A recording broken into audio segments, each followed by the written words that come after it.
We look at post minicamp 2023 roster predictions for the Baltimore Ravens, looking at the offense, the defense, and of course the special teams, plus a lot more, all coming up next here on Locked On Ravens. You are Locked On Ravens, your daily Baltimore Ravens podcast, part of the Locked On Podcast Network, your team every day.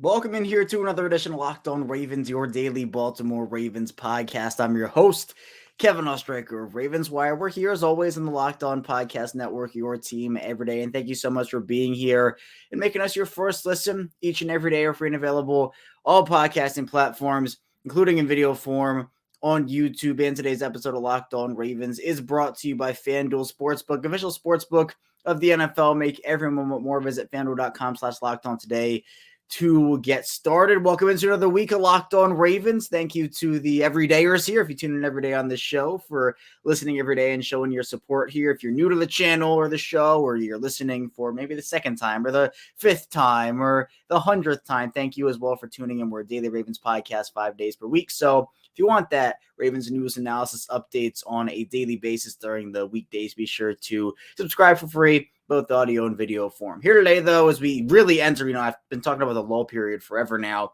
This really is, we have no more voluntary OTAs, no more mandatory minicamp. The training camp is a couple of weeks away now. The players have a bit of a vacation, which is nice for them, but we still create content here. So I wanted to do, I think it felt appropriate for me to do post minicamp roster predictions. Now, some people say, Kevin, you do this so often, after every, you do pre predictions, post predictions. If I didn't want to do pre OTAs or post OTAs or pre minicamp, that felt like overkill. I feel like post minicamp, while the players are on the break, we have a little time off now. It felt right to do some predictions. And look, things have changed since I think I did a post draft one. Things have changed since then. So we'll talk about the offense, talk about the defense, and obviously special teams too. Can't forget about that. Then finally, we'll look at the playoff picture a little bit in the AFC in particular. We won't go into the NFC really. Talking about the Ravens, because there are going to be a couple teams in the AFC this year that do not make the playoffs that people are going to be surprised at. We'll look at if the Ravens could be one of them or if they're going to make the playoffs this year. So let's first get into the offense for post minicamp here. Now, one of the right off the bat, there's a change from my post draft, and this has to do with the rule change, the NFL putting in the 3 quarterback rule. And, my understanding of the whole thing is obviously you got to have that quarterback on the roster for it to not count against game day activation. So I had the Ravens initially keeping 2 quarterbacks on their roster with Lamar Jackson and Tyler Huntley. I've upped that now to 3 with Lamar Jackson, Tyler Huntley, Anthony Brown. Now, you can put Josh Johnson in there if you want to instead of Anthony Brown. To me, I just feel like Anthony Brown is the guy that I would want to protect. I feel like you could sneak Josh Johnson onto the practice squad easier than you could sneak Anthony Brown, and I feel like you don't want to risk losing Anthony Brown. Now, you could lose Josh Johnson. Maybe a team does want a veteran presence. Injuries happen. But to me, if you keep the quarterbacks on your roster, on the active 53-man, you're going to have to lose elsewhere. So we'll get into where I actually changed. Running back to me didn't have any changes. J.K. Dobbins, Gus Edwards, Justice Hill, Keaton Mitchell. Keaton Mitchell's one of my undrafted guys. I really, really, really like Keaton Mitchell. I feel like he's someone who can provide them with just a different skill set. He's someone who is speedy, very agile in the open field, breaks ankles all over the place. Now, the Ravens running backs do that to an extent, but I just feel like his skill set is one the Ravens could use. You could also try to get him on the practice squad, but if he has a good preseason, maybe a team comes in and scoops him up. And if he has a good enough preseason, I will want to keep him on the roster there. Fullback-wise, I have Patrick Ricard in the fold for just my one guy there. Still very unclear how Patrick Ricard is going to be used this year in Todd Monken's offense.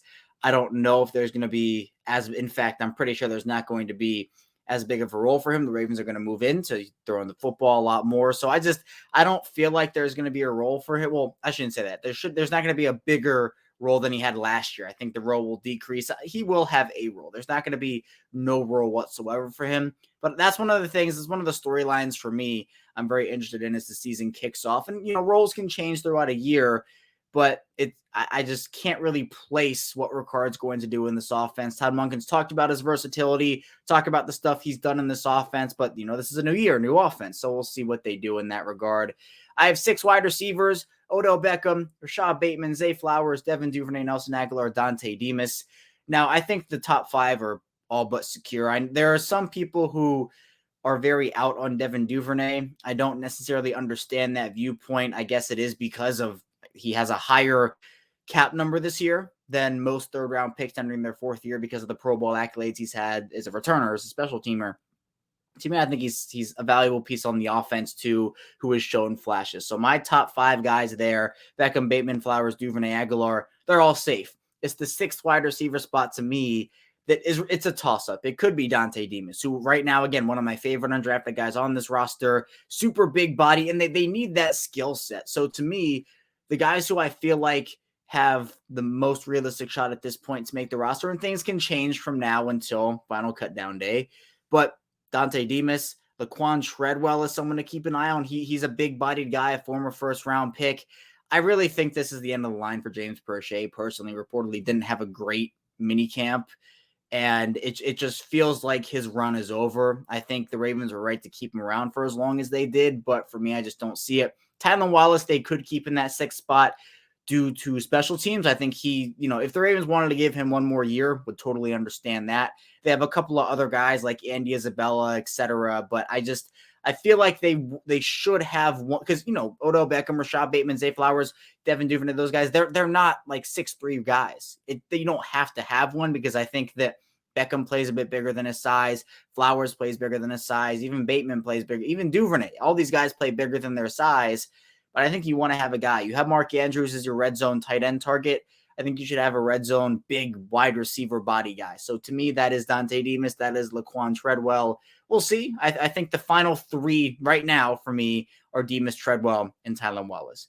Tight end, only 3. Same thing for me I had last time. Mark Andrews, Isaiah Likely, Charlie Kohler. Not really too tough here. Baltimore doesn't need to keep 4 or 5 tight ends this year. I think they're going to still utilize their guys who they do keep. I think they should utilize, obviously, Mark Andrews the way that he has been. Top tight end in this league.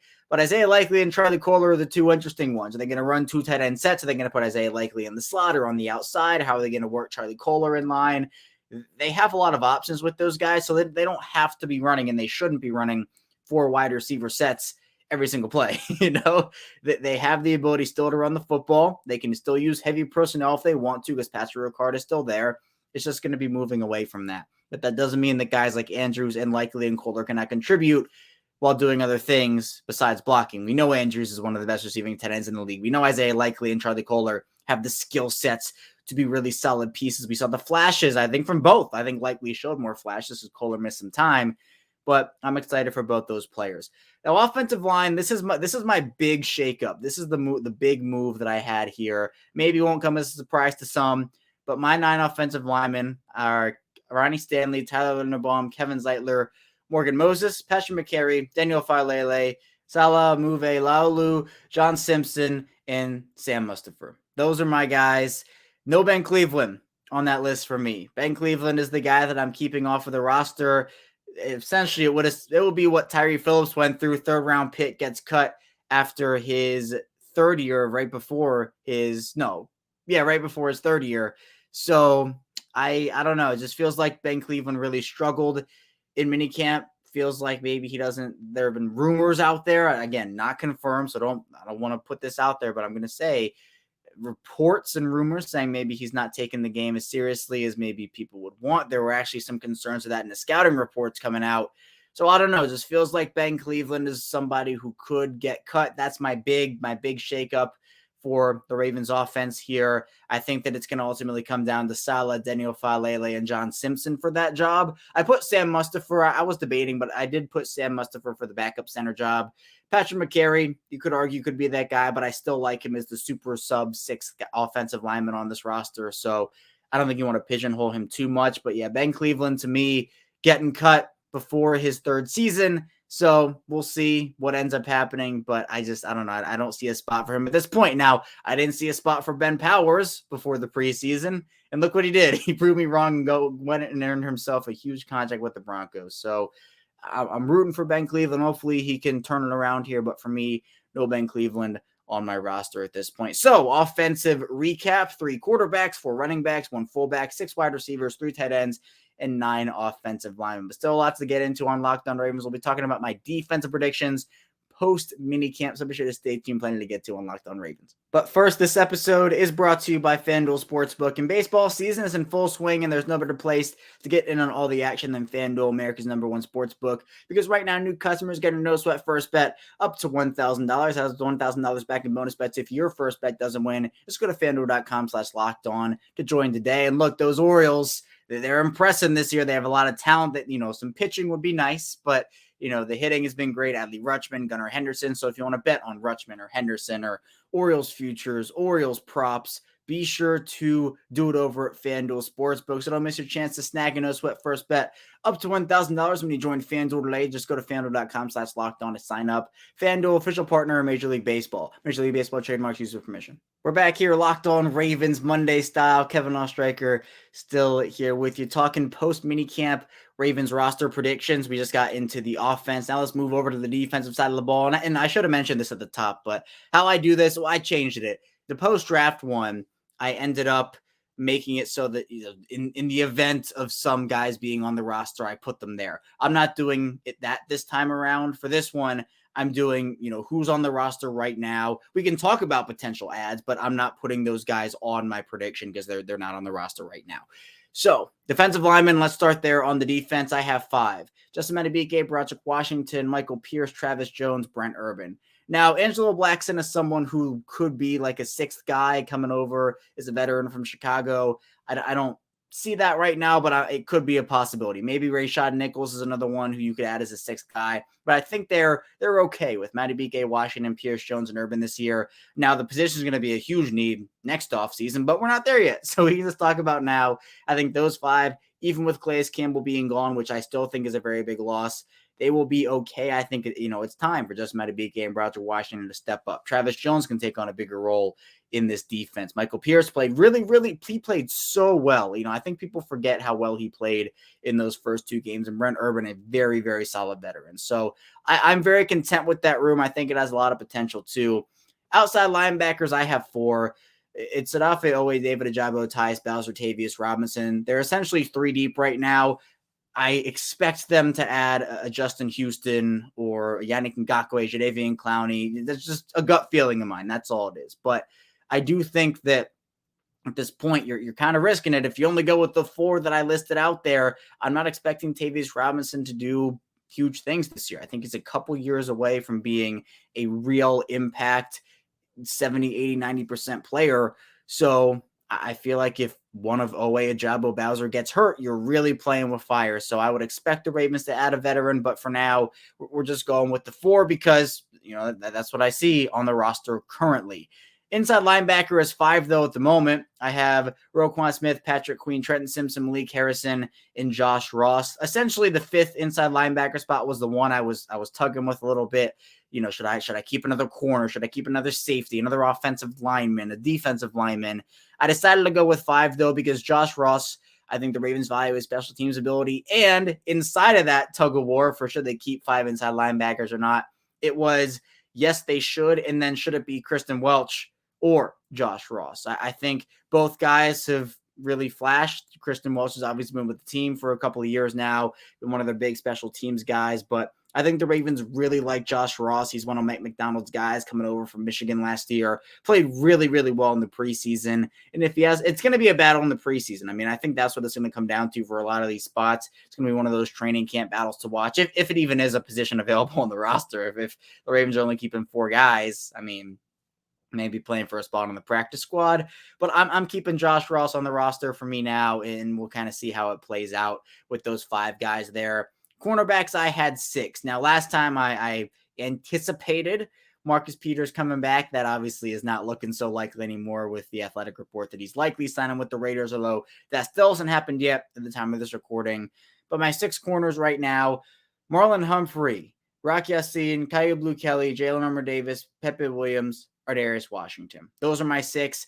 I really couldn't. I was trying to figure out if I could sneak Trayvon Mullen on here because I could cut that 5th inside linebacker spot and add Trayvon Mullen, especially because the Ravens need as many corners as they can get right now. But I went with Ardarius Washington because in my eyes, he's going to win the starting slot cornerback job. It's between him and Pepe Williams, and Ardarius Washington, from my all accounts, had a very good minicamp, and we're going off a post minicamp. So I added Ardarius Washington to this mix here.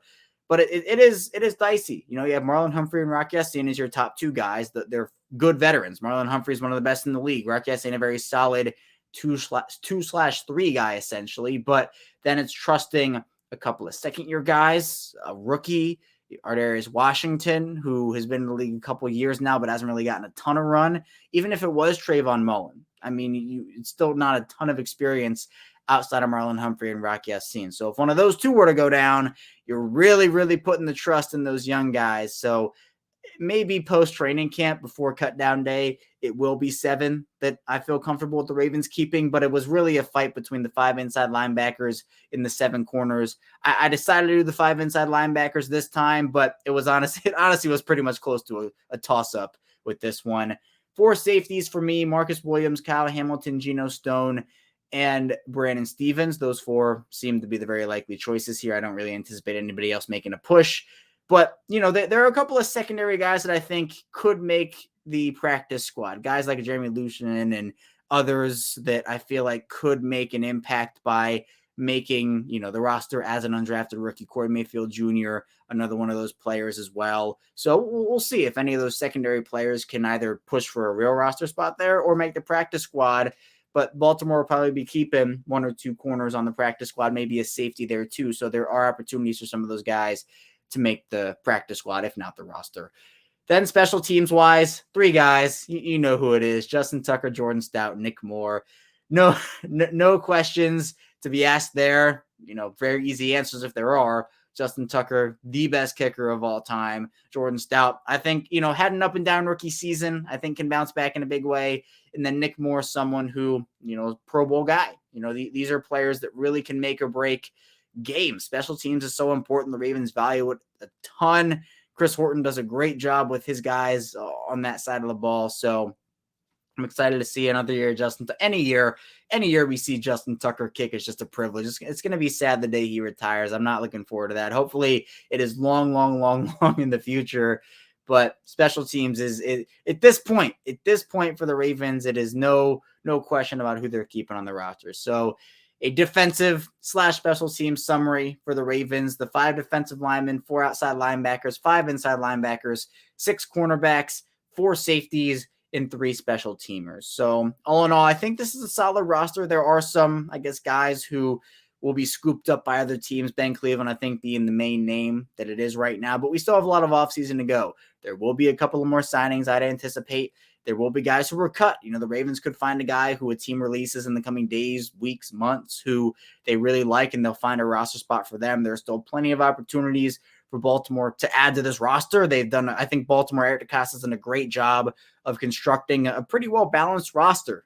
No roster has no weaknesses. The Ravens certainly does. I think when you talk about who's going to play left guard, we talked about the edge, talked about the corners, but all in all, on paper, and you don't want it to just be on paper, you want to translate over the field, but on paper, this team does look pretty well balanced overall. So I'm excited to see how they end up putting it together on the field, because you can't be paper champs.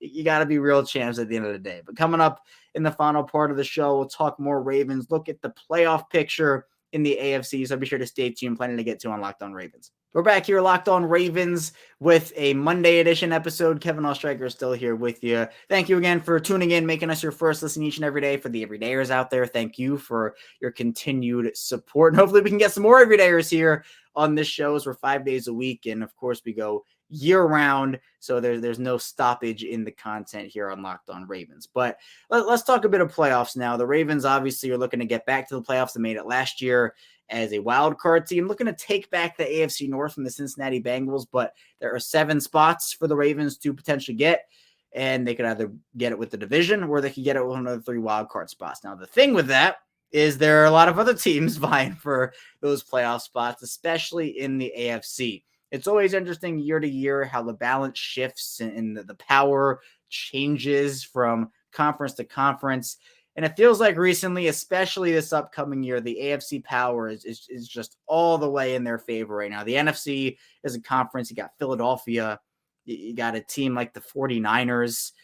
And then who else? I mean, Seattle maybe. I don't know. There are not a lot of powerhouses in the NFC this year. The AFC, on the other hand, the AFC North has 4 teams that can realistically make the playoffs. Obviously, Cincinnati and Baltimore. Then you have Pittsburgh in Cleveland. Then in the AFC East, you have Buffalo. You have the Jets with Aaron Rodgers. New England, you can never count out. Maybe they're getting DeAndre Hopkins. I mean, that's a team. Then Miami, Tua Tagovailoa, and they got Jalen Ramsey. The AFC South is the one where, there are some teams you're not really looking at, like the Texans and the Colts, maybe the Titans, depending on how you view them. But, the Jaguars, they made a statement last year. They're here to stay, so they're going to be a team. And then, obviously, the AFC West, if everything goes according to plan, it did not last year. The AFC West was not good compared to what it was supposed to be. The Chiefs won the championship, obviously, but, the Broncos with Russell Wilson weren't good. The Raiders weren't good. And the Chargers also did not. They fell short of expectations. So essentially, in the AFC, there are 13 teams that you can count as playoff contenders. 12 and a half, depending on what happens with Jimmy Garoppolo and the Raiders. If Jimmy Garoppolo doesn't play, probably goes down to 12. The Raiders would have to start Brian Hoyer, essentially. That would not be a recipe for success. So I'll say 12 and a half playoff teams. Maybe 13, depending on if the Raiders can get their act together with Jimmy Garoppolo. Maybe 12 if they don't. But let's just go on the high side. Let's say 13. There are only 7 spots. So essentially that means 6 teams, 5 at the minimum, are going to be, oh, wow, that team didn't make it. And look, some of those teams are going to underperform. They're not going to be, the teams that we expect them to be going into the year. I think every year there are those predictions where, a team's going 15-2 or 14-3. And they do that for like almost every team. I think Baltimore is in that, 12-5 to 14-3 range. I'd probably err on the side of maybe like a 13-4. But are the Ravens a team that are going to get over the top and fend off those 6 teams to make the playoffs? I think they really are. I mean, to me, this is a team that has most of everything of what they need. Again, another edge guy would be nice. Another corner would be nice as well. But you have Lamar Jackson, and the saying is, at least mine is, with Lamar Jackson, you always have a chance. Now, the key for Baltimore is going to be health. The key with any team, honestly, is going to be health. But Baltimore, they have seen it with Lamar going down the past 2 seasons. What happened to them in 2021 with J.K. Dobbins and Gus Edwards and Marcus Peters and Ronnie Stanley, and that whole bunch going down with injuries. Health is a huge factor in winning a championship. I think getting rid of Steve Saunders and kind of making sure that he is not around the team anymore is a big win for them. Hopefully that will keep the team healthy for longer. There are going to be injuries. Guys are going to go down. Guys are going to miss an extended amount of time. There are going to be guys placed on IR, season-ending injuries. It happens with every single team. But to me, I think your surefire play-in teams, and I do put Baltimore in this category. I do. It's no particular order, by the way. Baltimore, Cincinnati, Kansas City, Buffalo. And then other than that, do you put the Dolphins in that category with Tua? Do you put the Broncos in that category with maybe a revamped Russell Wilson? You put the Chargers in that category maybe with Justin Herbert, maybe the Jets now with Aaron Rodgers. Is that a thing? Jacksonville? I mean, I'd essentially say they're a shoo-in because they're going to probably win the AFC South this year. So that's their path in. But then it's the other teams. I mean, what does a team essentially like the Patriots do this year? What does Pittsburgh do? You can never count them out. Is this finally Cleveland's year after so many years of being paper champs? Is this finally their year to do something? So there are those types of teams, but I think Baltimore is a team that, the coaching staff, I'm very excited about Todd Monken, Mike McDonald. We're going to talk about this throughout the rest of the offseason. This is a huge year for John Harbaugh.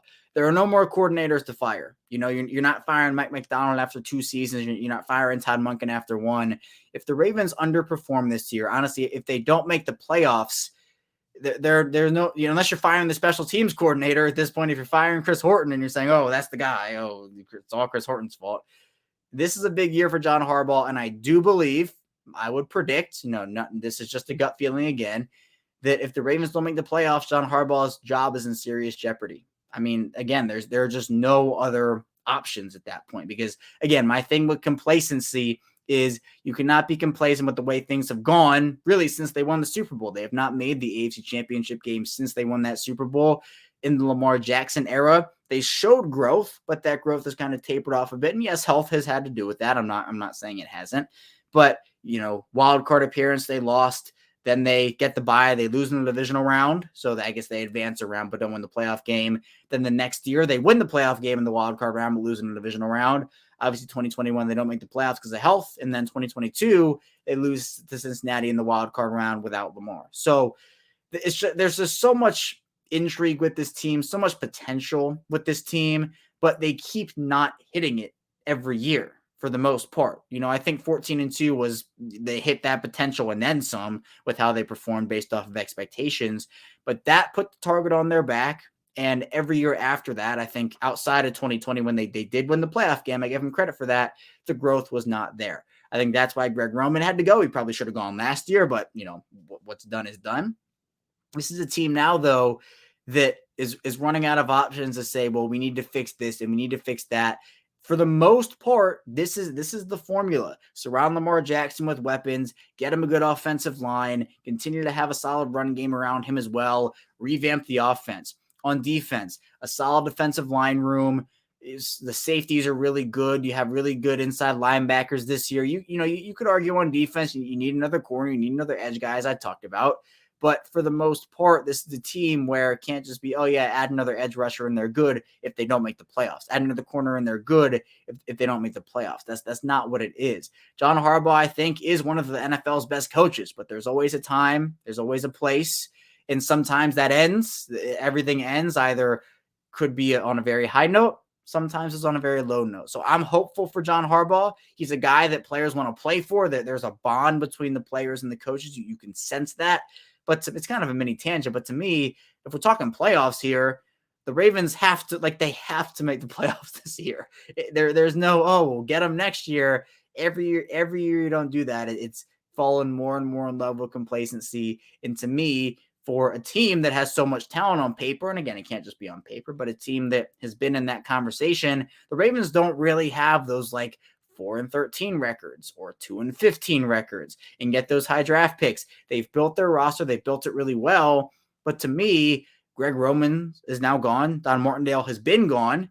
Unless you're firing Chris Horton, if the Ravens want to make a change after next year, if they underperform, my compass points to John Harbaugh. So we'll see. But I do think Baltimore will make the playoffs and they will do well this year. And we won't even have to have that conversation. Hopefully that is the case. But that's all I have for you here today on Locked On Ravens. Thank you so much for tuning in with us. Again, be sure to subscribe on YouTube here, like this video as well. And also be sure to subscribe in audio form. I appreciate everybody who's listening either, on your way to work, on your way from work, however, wherever you're listening. I really appreciate it. Again, 5 days a week. Tell a friend, tell a family member, spread the word here. Locked On Ravens for all your Ravens content. But coming up tomorrow, more Ravens content from us. So be sure to stay tuned for that. And I'll see you right back here tomorrow on Locked On Ravens.